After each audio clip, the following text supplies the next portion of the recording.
One of the best ways to use blended learning is to personalize learning experiences for students.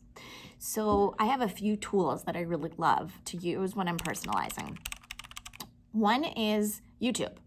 When we do listening comprehension activities, it's really important to me that students hear accents from different countries. So I find videos that are appropriate to the topic that we're talking about in class, and I create activities for the class to fill out as we listen.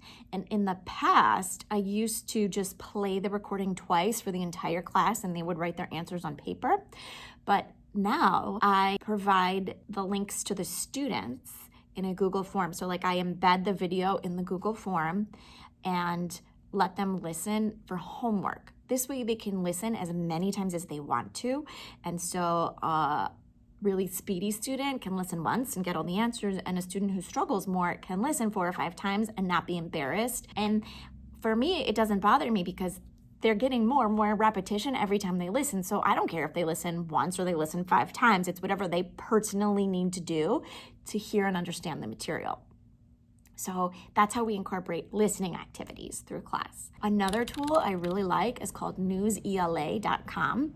And it is a website where you can read current event news articles written for students, and you can change the lexile, which is the reading level for the students. Again, if you have native speakers in your class, you can have them read at a higher reading level, and it's the same article.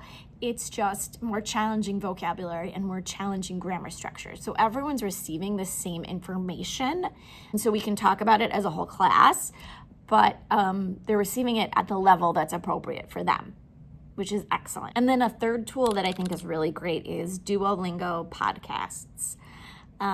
When I had that combined native speaker Spanish 1 class, we would all listen to the same podcast together, but our output would be different. So my Spanish 1 students would treat it as a regular listening activity and listen for, the keywords and concepts that we'd been studying.